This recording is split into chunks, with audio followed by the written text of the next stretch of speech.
करके बाहर के संबंध यानी कोई अंधा आदमी हो उसके सामने आप कैसे भी कपड़े पहने रखो उसको क्या पता है।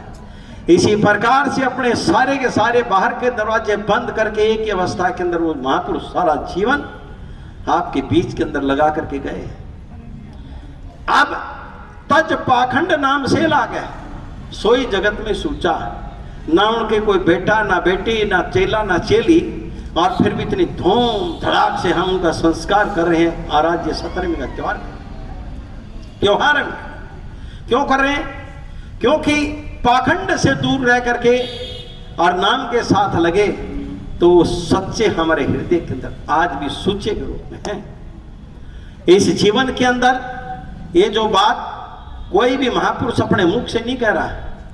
राम दुहाई साच कह तू, यो सतगुरु से पूछा, ये तो सतगुरु जी की बात है।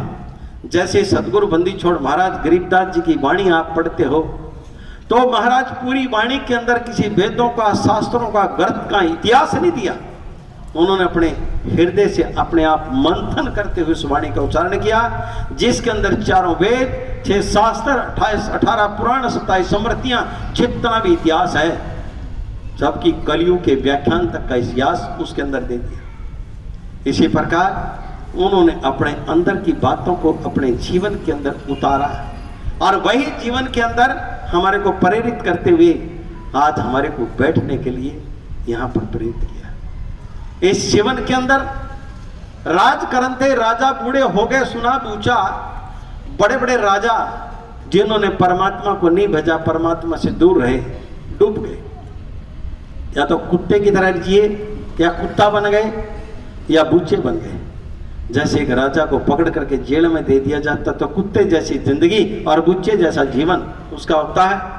और वो राजा अपनी टेम में नहीं है, परंतु आज जो गद्दी के ऊपर बैठे हैं, जो पदों के ऊपर बैठे हैं, वो राजा है आज की युग में। और वो जब इलेक्शन हार जाते हैं तो उनकी गति भी ऐसी ही होती है। इस जीवन के अंदर जन्म तीसरे नरक पड़ता है, फिटरे दाढ़ी मूछा।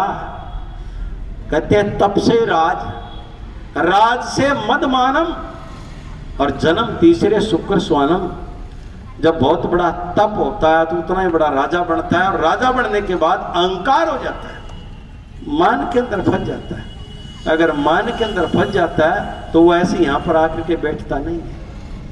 उसके लिए अलग से बड़े बड़े सिंहासन चाहिए, अलग से उनकी ताम झाम चाहिए। इसलिए जब उनके मद हो जाता तो तीसरे जन्म के अंदर उनको कुत्ते और सुअर बनना पड़ता है। क्योंकि इतिहास के अंदर बंदी छोड़ महाराज प्रेरित कर रहे हैं, और जिन महापुरुषों ने अपना जीवन लगाया है उनकी एक प्रेरणा क्या रही? आन रान से सिद्ध ना हुई, दूसरे के कर्म से हमारा कोई भी काम बनने वाला नहीं है। हमारे कर्म से ही हमारा सब कुछ होने वाला है।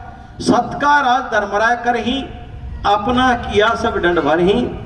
परम पिता परमेश्वर सत्य के राज के ऊपर बैठे हैं। जो जैसा कर्म कर रहा है वैसा ही उसको फल मिल रहा है।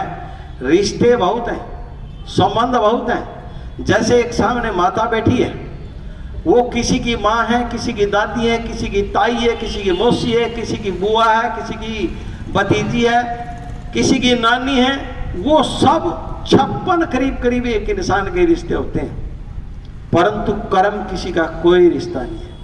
कर्म सबको अपना अपना ही भुगतना पड़ रहा है, और कर्म ऐसे भुगतना पड़ रहा है जैसे आपके शरीर के अंदर कहीं पर भी आपको तकलीफ है, गोली पेट के अंदर है, गोली दवाई पेट के अंदर है, सिर में दर्द है तो भी गोली पेट में, कमर में दर्द है तब भी गोली पेट में, हाथ में, पैर में, कान में, मुंह में, दांत में, कहीं पर भी है वो गोली पेट के अंदर होती है, परंतु सटीक काम वही करती है। इसी प्रकार इस जगत के अंदर रिश्ते सबके साथ बहुत है, परंतु कर्म आपको ऐसे ढूंढ लेता है जैसे 1000 गायों के बीच के अंदर जब उस गाय का बछड़ा बछड़ी छोड़ते हैं तो सबके बीच से निकलता हुआ और अपनी मां के थनों के नीचे लग जाता है।